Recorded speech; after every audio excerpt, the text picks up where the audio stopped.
We are good to go. Welcome back to A Word With Yourself. Nailed it. With your hosts, Leslie and Jenny. There you go. Perfect. Thanks. Feel good about it. Mm-hmm. I was watching the last one and we were like really sarcastic in the beginning of the first one, so I thought we'd do a nicer one. Yeah. And I realised that half the podcast was about Diet Coke and the other half was about work topics.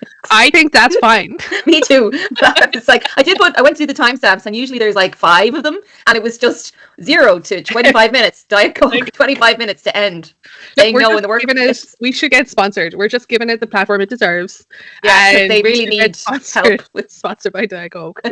They're crying out for podcasts with few listeners to sponsor. They really need the advertising, honestly. They've got such a small reach. They do. Yeah, hopefully one of their marketing teams is listening to us. I currently have my Diet Coke in a fancy glass today. Oh yeah, very nice, very nice. Thanks. Sometimes I just want a fancy glass. I mean, why not? I have a cup of tea instead because I haven't had a chance to open a Diet Coke yet, but there's still time. Is there one in the freezer waiting for you?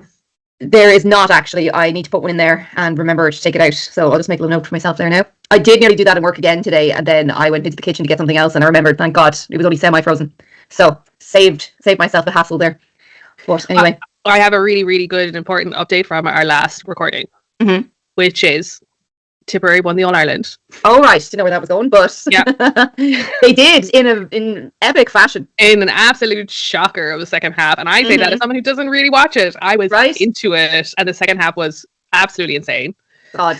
I can imagine what it was like to watch, because I said to you I was listening to it on the radio because I was going to watch our lads' hurling game later on out at Humber College, and so I was listening to it on the streetcar, and the faces, I was like, honestly, it was insane even to listen to on the radio. It was so old school. Yeah, and the commentators were going crazy as well, just yelling, you know. It was properly good. My God. So for context, the All-Ireland hurling final was on yesterday, and Cork and Tipperary were in it. Did you see the guy who got the Cork All-Ireland champions tattoo last week? I did. Oh my God. Imagine. Oh, I can't. Like, I mean, it's a story, isn't it? True, but it's not a story I'd want to associate myself with. No, probably not. Yeah, especially considering, like, for anybody who didn't watch it, which I imagine is nobody, in the entire world. Cork were favourites going in, apparently, and they, at the end of the second half, I think they were up by like a goal and 3, 6 points anyway. I think they're up 6 points at the end of the first half, and they kind of had like started. It was, as they go like point, but they had started to like pull away, like it's like, oh, this is it now. They'll just continue to widen the gap, and unfortunately, so at the end of the first half, I was like, oh, okay, yeah, it's not looking good. And then the second half came back, and Cork scored 2 points the entire second half. Jeez, I didn't even realise that. 2 points the entire second half. Oh my God. And then, Tipperary got 3 goals and something crazy.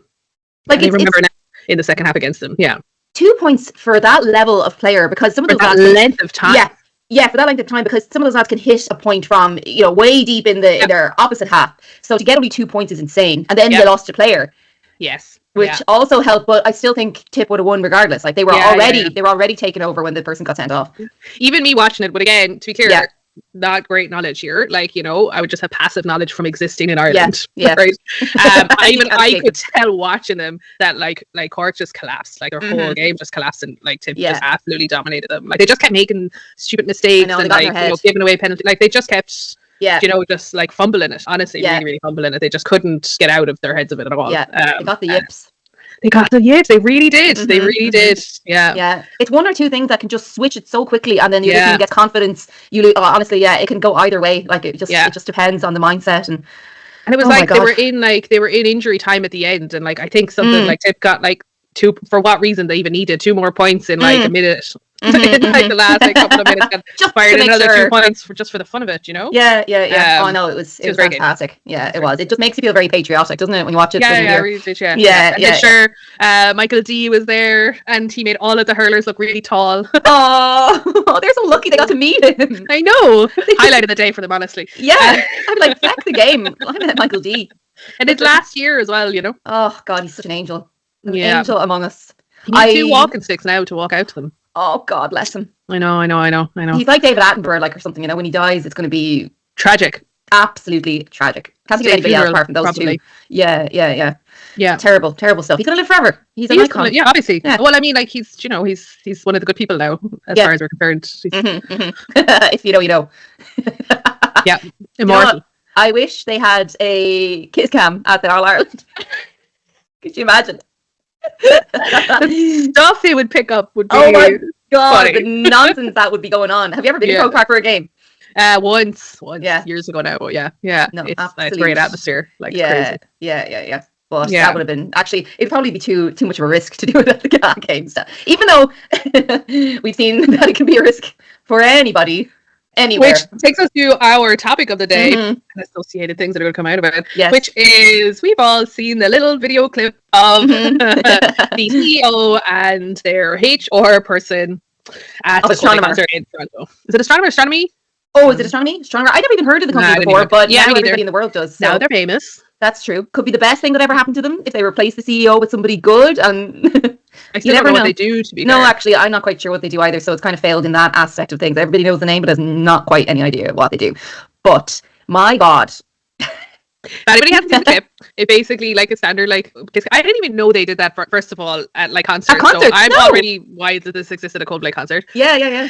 Cut to them, and he's like, behind her, like hugging her from behind, basically like very intimate, could not be mistaken otherwise. But then when they realize they're on it, their reaction to it is like she like jumps out of his arms basically and turns around and covers her face so you can only see it from the back, and he basically ducks down. And honestly, it is such a good example of like the Streisand Effect in real life. You know, right? Yeah. So if they hadn't reacted like that, because then whoever the announcer was like, oh, there. Like I think he actually straight up asked that. Yeah. If he hadn't reacted, that having said, that video would never have been seen. It would never seen the light of day. Nobody would have cared. Nobody would have cared because nobody even knows those things happen anyway. I sure didn't. And like. It would just, nobody would have watched it. And so maybe it might have existed online, but they probably would have gotten away with it if it wasn't for the pesky kids. But like their reaction, like that's by their own part, you know what I mean? Yeah, they really were. Yeah, they just stay there smiling. And the fact that they like ducked out as well, like that was going to make the whole thing invisible. It was, yeah. Like, oh, what do they have to hide? Let's make this go viral. Let's find out people there. Yeah. And just the whole context around it is so unbelievable. Like the chief of HR and the CEO. Like, surely to get to those positions, you can't be stupid. Like, you have to have some level of intelligence, not in all aspects, but some level of intelligence. Yeah, for sure. And surely, first of all, having an affair with a coworker, bad, very bad. Having an affair with the head of HR, also very bad. When it's the CEO and the head of HR, just terrible. When you have one of your employees with you at the game who also ends up on the camera, also awful. And then you do that in public. Like, there's so many pieces that had to happen before it came to this conclusion, and they never thought, Jesus, we shouldn't be doing this. Also, I think like there's always a very clear divide between like professionally, like intelligence. To your point, they had to have been smart to get to that position. Yeah, maybe professionally, but like personally, maybe very immature and not quite thinking there. Because they were both married. Sorry, that wasn't clear. They're both married to other people. It was not just that they were like having a relationship that was inappropriate. They were, I mean, they were both cheating on their respective. Yeah, that's well frowned upon. That's not illegal. Well, I'm sure you have to. In most places, you have to disclose it, especially at that level. But to have a secret affair at that level, I don't know what they thought the outcome could be eventually. Where they just kind of, had a mental block, like, look, we'll figure it out. Let's go to a concert and hiding it and going along with it and not thinking about it too hard. Oh dear God. Well, I have known places I've worked, people have been like, it was common knowledge that like, people in charge were having affairs with people, and I don't think it just never got out because it's not something that would go viral or whatever, or I don't know how it really didn't get out. I think it was almost so known that people started to think it was a rumor, or it just, I don't know, I can't even explain it to you, but like it definitely was happening. And I've seen a lot of things in I've seen things. I must be really oblivious because like I can't, I mean, sure, sometimes like, especially when you're more junior so like maybe like early on in my career, and like there's, at least, there's a bunch of people who are junior in their careers and there's really low stakes. It's almost like the equivalent of like, because you're just out of college and stuff, right? It's like the same vibe where it's a bunch of young people and, people are, hanging out with each other or whatever. Like that's fine. But I've either always been oblivious to, or I've never heard of it happening at that kind of executive level or later on in my career when it's happened. Like I've literally never. So I think it's either absolute obliviousness, because like people get together who work together all the time. That it's like fine, I don't care. I think unless there's a power imbalance, then which is why a lot of them you need the disclosures, right? Is to make sure that there isn't a power imbalance that could be taken advantage of. But like when people are just hooking up or in relationships with other for people at work, like who cares, you know? Yeah, it actually happens. People meet their spouses and stuff all the time at work. Yeah. You're with them so often, like, why not? But I think I must be just really oblivious, or you're just like, I don't give a shit, or I don't work in marketing. Yeah, maybe it's just marketing. Although marketing sales have a reputation, you know. Yeah, because they're kind of stereotypically more extroverted, I'd say, and they're just kind of like, you know, selling themselves, or I don't know. But yeah, it is. It's like I feel like this happens. It happens more often in the workplace because there's like a proximity to people, and because you become so familiar with people, and then it starts to, if you know, you kind of confuse this closeness with something else, and then it starts to grow or whatever, and that's why it happens so often in the workplace, because you spend so much time with people you work with.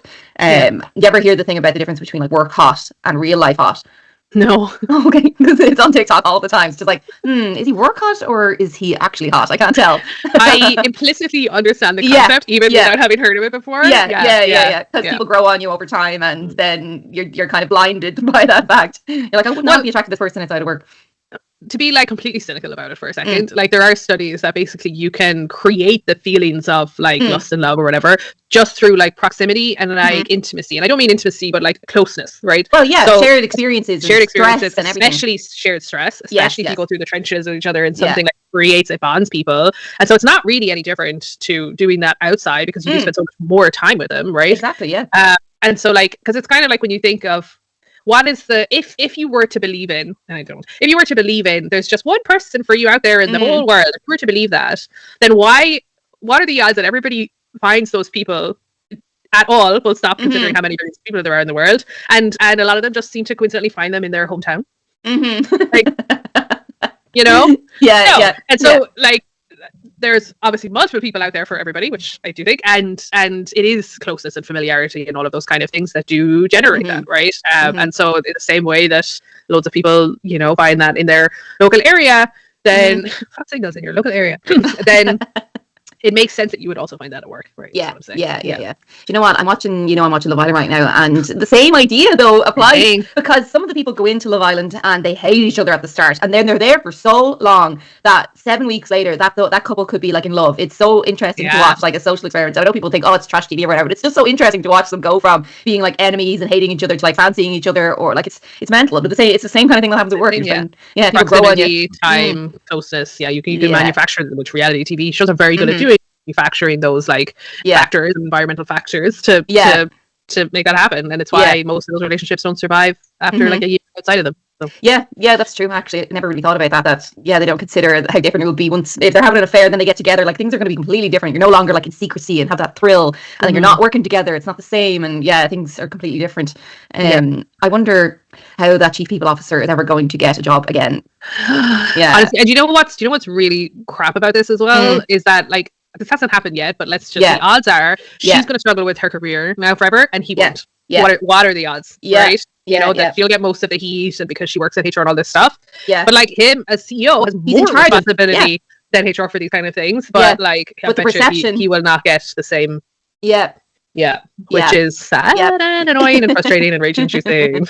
yes, it is. Yeah, and I even had a bias there. I didn't even think about it. The fact that he's literally the head of HR because he's CEO, pretty much. So she's his employee. So he's the one that should have stopped it, you know, to begin with.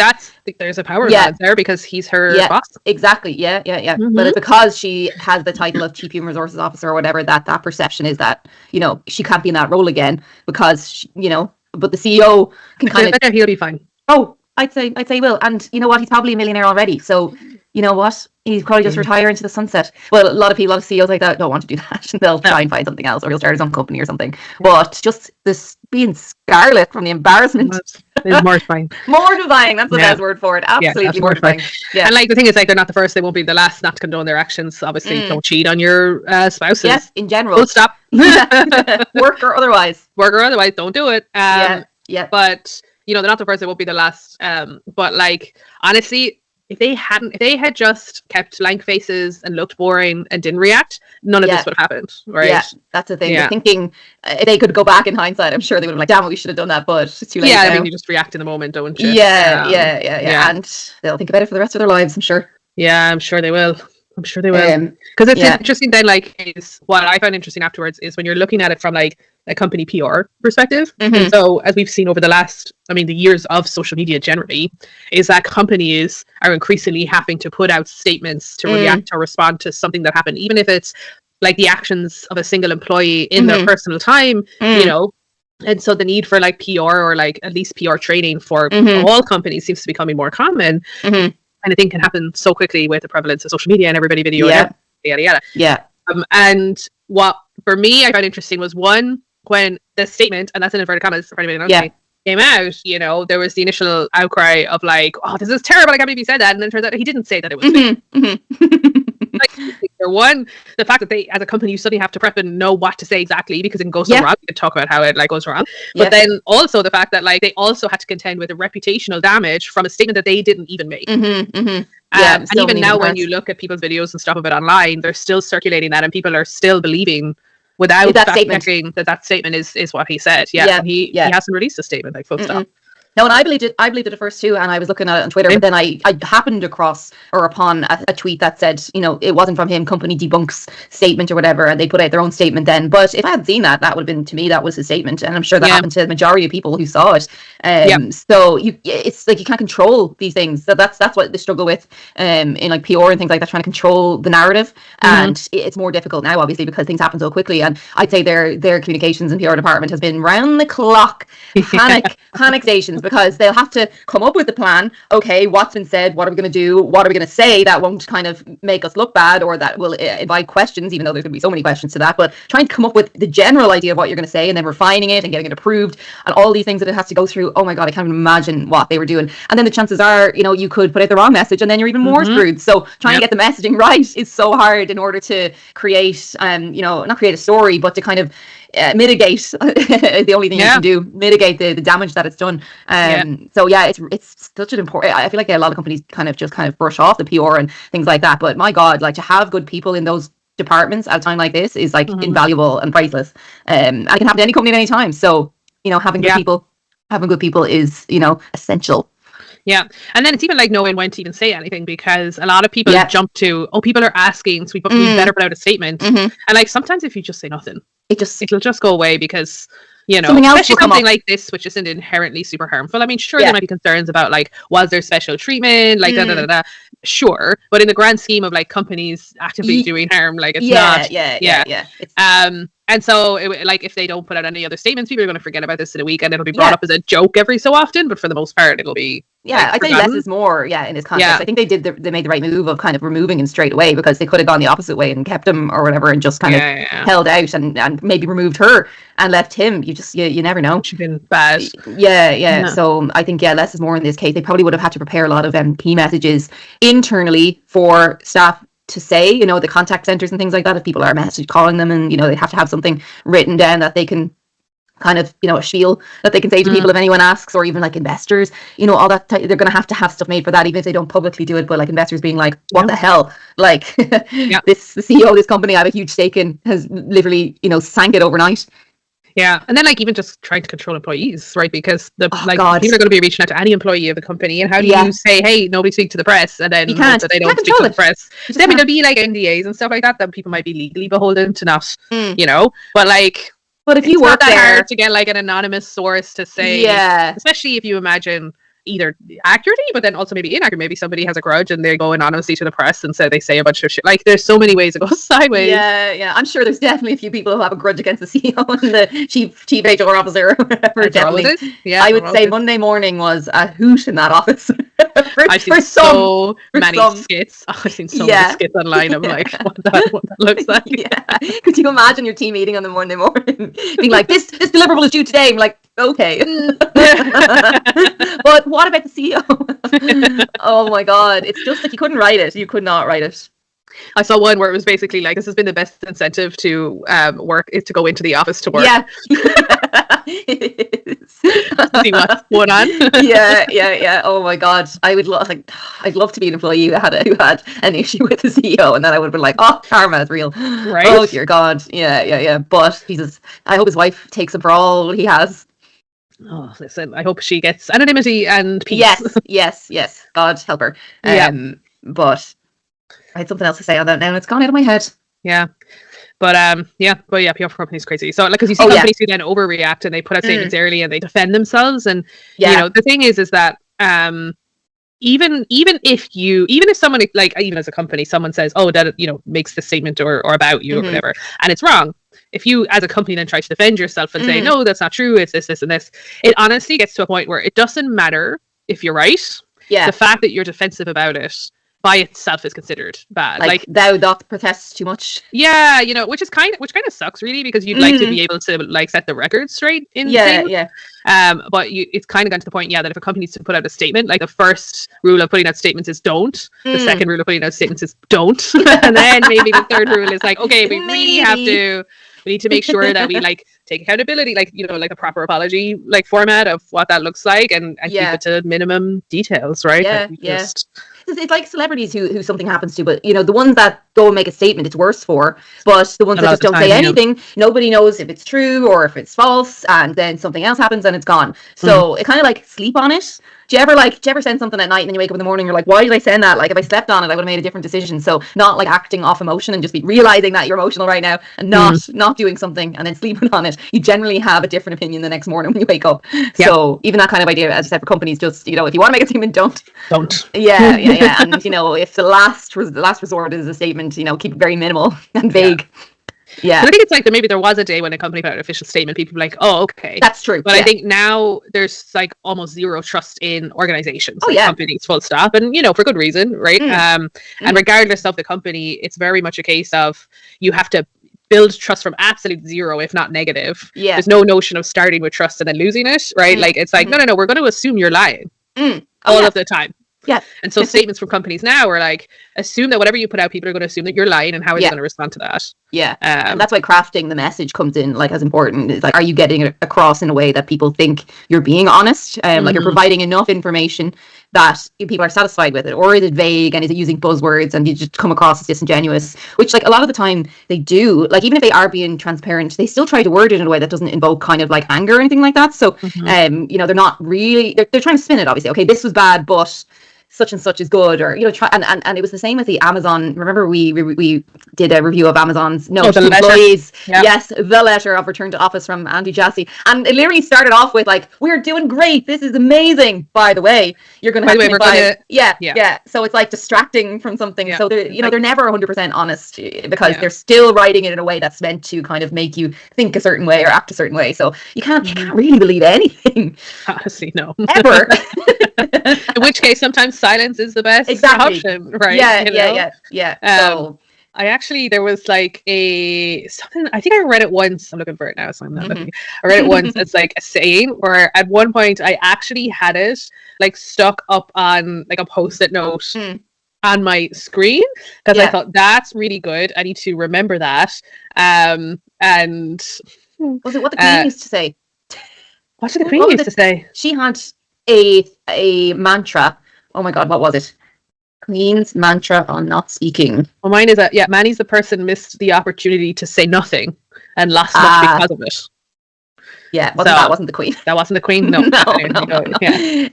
That's true. And there's so much to be said for saying nothing. Like, even in meetings and stuff, you know, there's the people that go on and on and on and on, and then there's other people who sit back and listen and contribute appropriately when they have something to say. You can use this in all aspects of life. All aspects, yeah. That's what you see on a post-it note. And eventually I typed it into something else because the post-it note was getting grubby. But maybe you should get a art thing done. Instead of live, laugh, love. Live, laugh, love, yeah.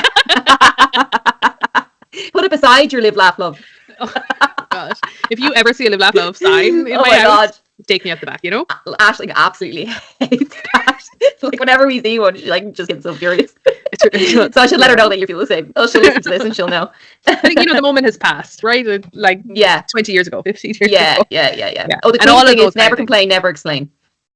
Oh, well, I mean, if you're the Queen, that makes sense. Yeah, she's not going to go release. Well, sometimes, but very rarely they'll release a statement. Yeah, because they just let things pass by most of the time. Not saying that they're correct in everything they've done, but it's just no, definitely not. Historically, and historically don't have a great track record, actually, of the truth. Fairness, or doing good. Full stop. But look, that's for another day. Another different day, different podcast. Yeah. The British monarchy and taking over the world. We're not going to be the people to talk about that. It wouldn't be No. We couldn't be having an unbiased objective conversation about it. No. Yeah. So the moral of the story is don't have an affair with your coworker who's married and you're also married. Yeah, and then don't go and be public at a concert at a kiss cam, and then when the kiss cam turns on to you, don't react like absolute, Didn't you say that woman beside was with another employee apparently with a Jesus Christ again like another mishap? So someone knew about it, was there, and like was also. Yeah, if you see the video, you're one on the side who's kind of doing, but she kind of laughing at the same time, but obviously didn't think what the knock-on effect was. Well, I think it's also in the moment some people react how they react, and some people react by, she's probably just laughing going, oh my God, the shitstorm that is going to come from this. Oh dear. But they wouldn't have known, like, so if I was at a game and I saw that come up, I would be like, oh yeah, like isn't that so funny because this concert, but like, I don't think you could anticipate it going viral the way it did. No, that's the thing with viral things, you never really know. Yeah, never really know. Yeah, if only we could do something to make one of our things go viral, but not like that. We have morals and a moral compass. We do. Yeah. And neither of us are in love with a coworker right now who's married. No. First of all, because we are co-workers, and second of all, neither of us are married, and third of all, we're not in love with each other. so we could do what they did and not get in trouble. It's all fair. No one is hurt. No one is offended either. Oh dear God. So. Yeah, I think that's that on the CEO. I'll be interested to see what happens now going forward. We hear anything else about it. I think it'll just kind of fade off. Yeah, it'll definitely just be a cultural phenomenon forever, like that people will do, they'll just do that kind of acting out until the end of time. Yeah, there might be some Halloween costumes and, stuff like that. Halloween costume. That would be good. Yeah, but that's it. And also, fact check the stuff you're reading. Mm-hmm. Yeah, that's our TLDR. Don't have affairs with co-workers. Yeah, fact check stuff, which is also hard in cases, itself. In of itself. Yeah, in most cases, don't make public statements. Mm-hmm. And third is fact check stuff that you're reading. Mm-hmm. Mm-hmm. Yeah, try and find at least a reputable source. Even they aren't obviously always truthful or have the right story. But I tend to go to when I saw track it back to I don't know a news thing like. Mm-hmm. CNN, I would go, they're not always, and it's all biased and different things and blah, blah, blah, blah, but try and find a more reliable source or go straight to the source itself, like the company, and see if they put out a statement or the CEO has put out a statement. Yeah. But it's just so easy to believe things like, you see online, which is scary. It is. Yeah. Some people are trying to do some stuff about it though, but yes. Hopefully we'll get there. Some organizations trying to work on mis and disinformation and social media and it's definitely a market that's needed. Yeah, it's very difficult to do though. Very difficult to do because you have to what are you going to do? Fact check every single social media post? Like the computing costs of that are crazy, right? Like it's almost impossible, if not impossible. If not, yeah. We need collective responsibility to read and think critically. If only. But yeah, well, that's the end of my Coke. And my tea's cold. One other thing that I came across during the week actually was I was in a shop and. I literally, this is just way off tangent, but I just remembered. What? Wouldn't be like us now to go off tangent. Wouldn't be like us, no. No. But it was just like a pet peeve / I know why this happens and also feeling sorry for people at the same time. Like I was going to a shop, I won't say which one. God forbid we get sued. We definitely wouldn't. But I'd gone in and before I'd even looked at one thing, somebody had come over to me being like, "Can I help you?" And it made me feel so uncomfortable. And I was like, "No, I'm fine, thanks." And they kind of hovered around me, and then I just left without looking at anything. And first of all, one of the things is why do they tell their employees to do that? Because I've never met anybody who wants that. And I also used to work in a shop in Liffey Valley in Dublin called Villa. Have you ever heard of Villa? No. It's one of those Vera Moda, Jack Jones owned ones or whatever. No, right. And they used to, it was a thing, you had to approach any customer in the store and ask them, were they okay? And if you didn't, you wouldn't get in trouble, but And I would say to them, they don't want. You can tell when somebody wants to be approached. They have signs of they're looking for something. They're looking around, making eye contact. Exactly. Yes. Yeah. They're letting us know they want help, but it didn't matter. You had to approach them, and I feel like that's the same thing with all the shops, especially in North America. That was unusual for Ireland because usually they don't give a shite. They would be like, "I don't care if you need help. No.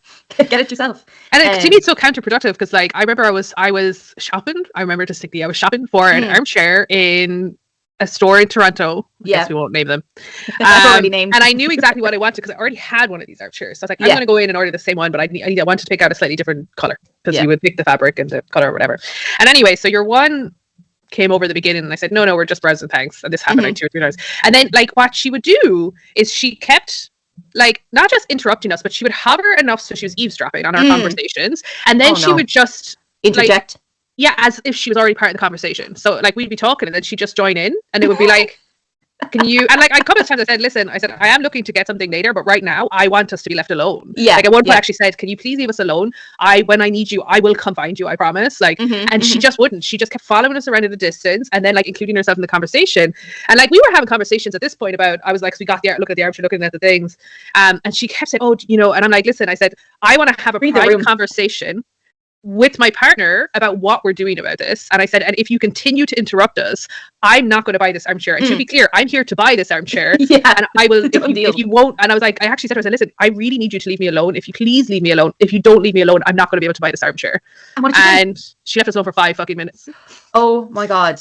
And I kind of made a decision and I just went with it. But I was so like, I was infuriated because I had to, because the first times you're like, am I being too subtle? Like, oh, I'm random, just blah, blah, blah, blah. And they're just insistent. But the fact I had to say to her, I said, can you please leave us alone and let us have a private conversation, or I'm not buying this thing that I'm here to buy. And she just wouldn't. That's just like generally not acceptable. Like, you know, if someone just says, no, I don't want to, like, not now. Like, okay. I would never go back. She would like freak me out because we'd be looking at something with both of our backs, I guess, to her. And she'd just come up behind us and we'd be talking, oh, isn't this? And she'd, oh, well, da-da-da-da. I'm like, where did you come from? Didn't ask you.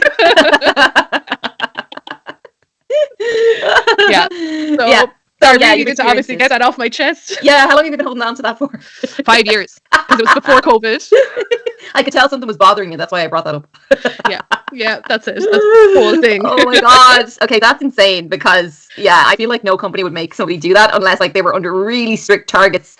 But also in that same vein, like, you know, forcing them, putting pressure on people is going to make them feel uncomfortable and they're less likely to buy something. Buy anything. I have, because I've done the same as you. I've walked out of shops where I felt under pressure. Yeah.